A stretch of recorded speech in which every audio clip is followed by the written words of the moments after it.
আসসালামু আলাইকুম। কি অবস্থা সবার? আশা করি সবাই অনেক ভালো আছো।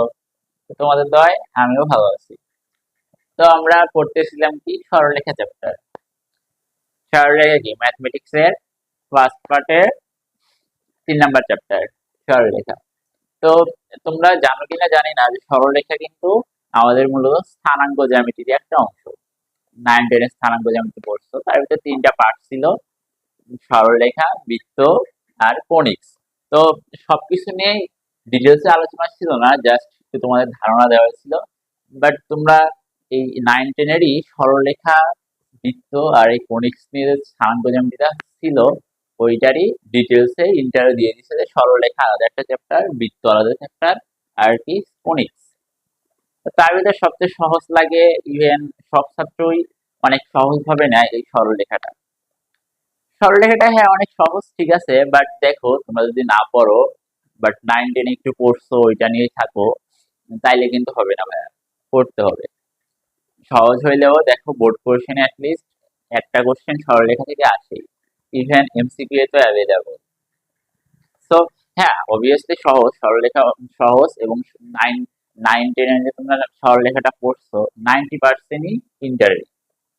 তো দেখো 9-10 এর সাথে মিল থাকলেও সরলরেখাকে তোমরা একদমই হেলা হবে নিবে না। এটা অবভিয়াসলি সহজ হলেও অনেক ডিটেলস দেওয়া আছে। তো ডিটেলস গুলা জানার জন্য তোমার এক্সট্রা অনেক নলেজ দরকার, যার কারণে হেলাভাবে না নিয়ে ভালোভাবে আয়ত্ত করো, দেখবা সহজেই পারবা। তো আমরা সরলরেখাকে দেখো যে ফ্রম বেসিক টু অ্যাডভান্স, মানে আমরা একবার বেসিক থেকে শুরু করব। আর আমি যতটুকু জানবো যে তোমরা কেউ সরলরেখার কিছুই জানো না। ধরো যে তোমরা কেউ 9-10-এ কিছুই পড়ো নাই, তো সেইখান থেকে কিভাবে বেসিক থেকে তোমার এই এইচএসসির অ্যাডভান্স লেভেল পর্যন্ত, ইভেন অ্যাডমিশন সহ চেষ্টা করব তোমাদের যেন অ্যাডমিশনে সবকিছু ক্লিয়ার হয়ে যায়। তো চলো, সরলরেখা আমরা মূলত 13টা ভাগে ভাগ করছি সরলরেখাকে। এর বেসিক রয়েছে 13টা টপিক, আর তারপরে দুই একটা ক্লাস হয়তো বা তোমাদের ম্যাথ সলভ হবে, আর তারপরে একটা ক্লাস জাস্ট অ্যাডমিশনের জন্য। তো বেশি ক্লাস হবে না, 13টা টপিক মিলে হয়তো 10টার মতো ক্লাস হইতে পারে। 12-13টা ক্লাসের ভিতরে আমরা শেষ করার ট্রাই করবো। তো চলো টপিক গুলা ফার্স্টে আমরা আইডেন্টিফাই করে নিই। তো দেখো ভাই, আমরা সরলরেখাকে 13টা টপিকে ভাগ করছি। তাহলে দেখো ফার্স্ট টপিকে রাখছে কি যে বিন্দুর কার্টেসীয় পোলার স্থানাঙ্ক, একবারে বেসিক থেকে আমরা প্রথমে রাখছি যে বিন্দুর কার্টেসীয় পোলার স্থানাঙ্ক। তো আচ্ছা, 1 নাম্বার গেল। 2 নাম্বারে আছে অনুপাতে বিভক্তিকরণ, মানে অন্তর্বিভক্তিকরণ, বহির্বিভক্তিকরণ, বা এক্স অক্ষ বা ওয়াই অক্ষ যে কি অনুপাতে বিভক্ত করে, তো এগুলো নিয়ে ডিটেলসে আলোচনা করা হবে। দেখো 3 নাম্বারে আছে যত রকম ভুজ আছে তাদের ক্ষেত্রফল। তোমরা 9-10 তো অনেকে মনে হয় অনেক ভুজের ক্ষেত্রফলই পড়ছো, বাট ইন্টারে ইভেন তোমার এই সরলরেখা চ্যাপ্টারে ভুজের ক্ষেত্রফল গুলোতে কত মজার ভাবে ম্যাজিক্যালি নির্ণয় করা যায়, তা তোমরা এই ভুজের ক্ষেত্রফলের টপিকে বুঝতে পারবা, অনেক মজা পাইবা। তো তারপরে 4 নাম্বারে রাখছি সরলরেখার ঢাল নির্ণয়। সরলরেখার ঢাল নির্ণয়ে আমরা যত রকমের ঢাল আছে আর যত ভাবে নির্ণয় করা যায়, দুনিয়ার যত ঢাল আছে সবগুলা আমরা এই 4 নাম্বার টপিকে শেষ করি। দেখো 5 নাম্বারে আছে বিন্দু দ্বারা যত সমীকরণ নির্ণয় সম্ভব। দুনিয়াতে বিন্দু দ্বারা যত সমীকরণ নির্ণয় সম্ভব সবগুলাই আমরা শেখার ট্রাই করবো। দেখো 6 নাম্বারে কি আছে, ছেদাকৃতি ও ত্রিকোণমিতিক রেখা। তো ছেদাকৃতি ও ত্রিকোণমিতিক বলতে এটা তোমরা 9-10 মতো পড়ো নাই, তো এটা নতুন লাগবে। লাগুক, সমস্যা কি, আমি তো আছি, সমস্যা নাই, ব্যাস সব বুঝিয়ে দিবে। ওকে, তারপরে দেখো দুটি রেখার মধ্যবর্তী কোণ নির্ণয়। 7 নাম্বার। 8 নাম্বারে দেখা আছে দুটি রেখার লম্ব সমদ্বিখণ্ড হওয়ার শর্ত। দুটি রেখা লম্ব, দেখো লম্ব কখন হবে বা দুটি রেখা কখন সমান্তরাল হবে, এগুলার ডিটেলসে তোমরা 8 নাম্বার টপিকে পেয়ে যাবে। তারপরে দেখো টপিক 9-এ আছে কি, রেখা ও বিন্দুর সমরেখা হওয়ার শর্ত। অনেকগুলা শর্ত আছে, যেগুলা শর্ত মানলে একটা দুটি রেখা বা দুটি বিন্দু বা কিছু রেখা বা কিছু বিন্দু সমরেখা হবে। তো 10 নাম্বারে দেখো ভাইয়া, রেখা বা বিন্দু হতে অন্য রেখার দূরত্ব নির্ণয়। রেখা বা বিন্দু হতে একটি রেখা বা বিন্দু হতে অন্য একটি রেখা বা বিন্দুর দূরত্ব নির্ণয়। তো সেগুলা তুমি এই 10 নাম্বার টপিকে পাওয়া যাবা। আর দেখো আরেকটা কি আছে, ও সমদ্বিখণ্ডক রেখার সমীকরণ। এটা হচ্ছে তোমার কাছে নতুন লাগবে। বাট ইজি, একদম ইজি ভাই, সমস্যা নাই। তো 10 নম্বর টপিকে তোমরা মূলত অনেকগুলো দেখো পাচ্ছ যে রেখা বা বিন্দু হতে অন্য একটি রেখার দূরত্ব নির্ণয় এবং সমদ্বিখণ্ডক রেখার সমীকরণ নির্ণয়।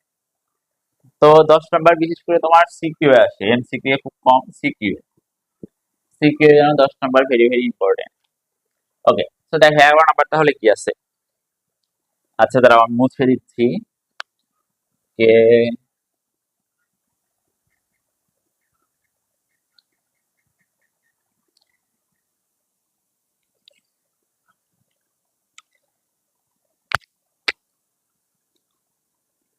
11 নম্বরে হচ্ছে ভাইয়া প্রতিবিম্ব নির্ণয়। প্রতিবিম্ব নির্ণয়, প্রতিবিম্ব মানে কি বা কি হয় আমার প্রতিবিম্ব নির্ণয় করবো, সব আমরা ডিটেলসে ওই টপিকে বুঝিয়ে দেবো। তো প্রতিবিম্ব নির্ণয়,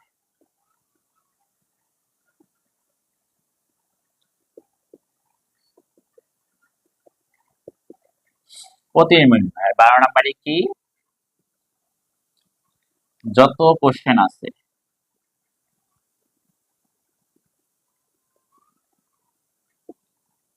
যত কোশ্চেন আছে।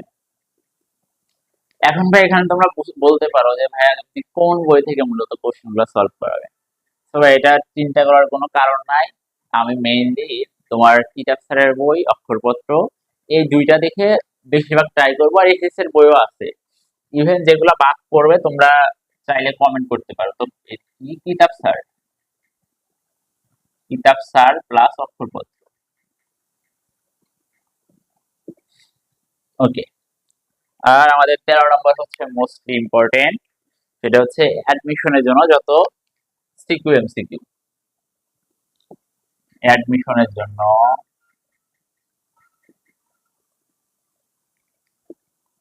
যত সিকিউ এমসিকিউ। ওকে, আমি ভাই আবারও কিন্তু দেখো তোমাদের বলতেছি যে আমি, যদিও সরলরেখা টপিক তোমাদের 9-10 পড়া আছে, বাট আমি জানি এখন যে তোমরা কোনো পড়ো না, কেউ কিছুই জানো না, সরলরেখা কিছুই জানো না।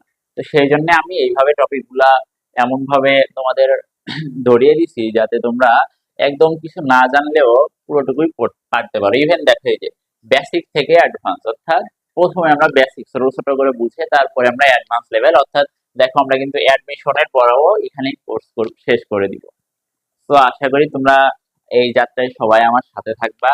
আর এই ক্লাসটা দীর্ঘ করতেছি না, জাস্ট আমি কি কি পড়াবো বা টপিক গুলো কি কি থাকবে সেটা নিয়ে এই ক্লাসটা বানানো। তো এই পর্যন্ত তোমরা সবাই ভালো থাকো, সুস্থ থাকো। আশা করি সবগুলা ক্লাস দেখবা, সামনে ক্লাসগুলা একবারে তোমার ধাপে ধাপে সব দিয়ে দেবো, দেখবা। আর মজা পাইলে কিন্তু হ্যাঁ বন্ধুদের শেয়ার করতে ভুলবা না, কেমন? ওকে, আসসালামু আলাইকুম, আল্লাহ হাফেজ।